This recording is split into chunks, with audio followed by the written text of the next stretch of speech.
Good evening, everyone. Okay, first question I have is, please.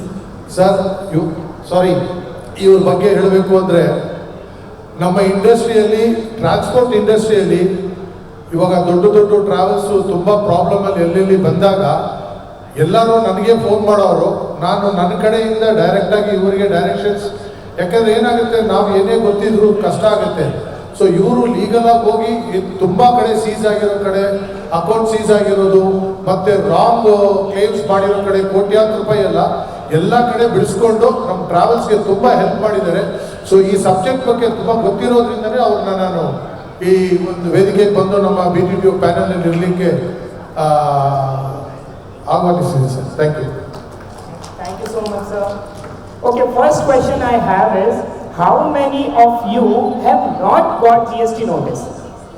Anything from 2017 till today, how many of you have not got any notice? Trust me, you are the luckiest person on the planet. Okay, so the first question which was given, what is GST? Actually, it is indirect tax which has to be borne by the person who is receiving the services. So when you are serving any customer or any client, he has to give you GST, or vice versa. Sometimes they have to directly pay to government, but the service recipient is the person who is liable to discharge the GST. Okay, the most important question, because in GST they say one nation, one tax, but actually for each state, when you are working, when you are giving services, you have to take separate registration. So this concept becomes very important for us. What is place of supply? So wherever you are giving service, the state where you are serving basically should receive the revenue out of it. So if you pay in some other state, or instead of IGST you are paid CGST, SGST, blah blah, so many things, you can be demanded again for the GST which you have already paid. Who bears the burden of GST? As I told, the person who is receiving the services actually has to bear the burden of GST. Okay, question which I got is, how can I register for GST? Now going forward, getting a passport and getting a GST number are one and the same thing. You have to go to department, there may be Aadhaar authentication, we don't know what all things they can ask. They may sometimes ask your property documents also, we don't know. But whatever they ask, we have to legally provide what is required. Yes. Can I register multiple businesses under one GST? See, it's not like you cannot run multiple businesses in one GST. You can run n number of businesses in one GST itself. But for the sake of convenience, you can take separate GST on one PAN also. There is no such blockage that you cannot take separate GST. Yeah, do e-commerce. Basically, after Ola, Uber, there may be many companies out of us who are providing services through Ola, Uber. So we would have seen in such scenarios, we are not required to pay tax. Ola, Uber will pay tax on behalf of us, which they will collect from the final consumer. These are the various forms which we need to file. Thank God this is only this much, otherwise it's like a Bible which can hold. So GSTR 1, in which we report monthly returns, 3B where we pay the taxes, 9C annually which we file, and then there are a number of things like composition dealers and all those, which we can discuss case by case. Return filing due 10th, 20th, annually 31st December, all these things goes on. How many returns are applicable? That many due dates and deadlines might be there for you.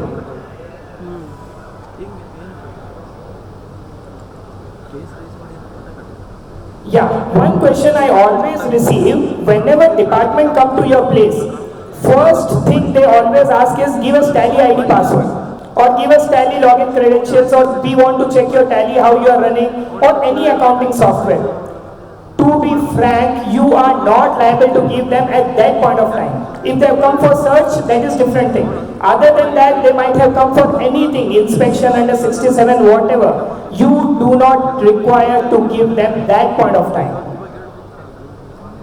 Yeah, what is ITC? We all know. Input tax credit, how it runs, and what are the businesses in that, we all know. Yeah, HSN and SSC code. This is very important, especially in your business line. There are two main HSN which are 9964 and 9966. The difference is, if it is on a particular thing, 9964. If you are renting it and the person runs it, it is 9966. In your business specifically, reverse charge mechanism plays a very important role. That means the service receiver will himself pay off the tax. So that's a very good thing which has been taken away, and there is less headache. But with less headache, you also miss the ITC which you are eligible to claim. And that is a very big setback. We don't know how to go forward for that. Can I cancel my GST registration? If you are not liable to be registered under 22, cancel it off. Yeah, one thing. You are running in multiple states, but your total turnover, not state by state. If your total turnover is below, let's say 20 lakhs, 10 lakhs was the question which was given, but if it is below 20 lakhs, you do not need GST registration. You might run in n number of states. Yeah, if there are two SEZs, do we require two GST numbers? Even if they are in the same state, no, we do not require. This clarity was given by FAQs in the CBIC website, which is here.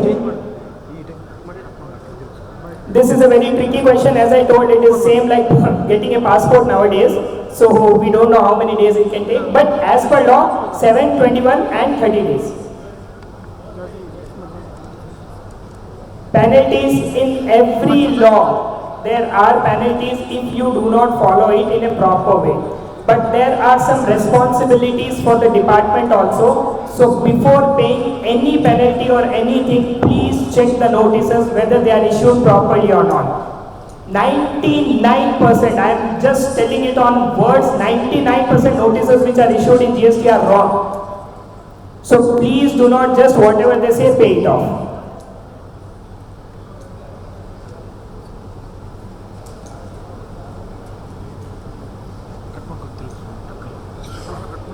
RCM applicability, one more important thing, definition of body corporate, it only includes companies and LLP. So before telling whether you fall under RCM or not, please check the definition and how your company is registered.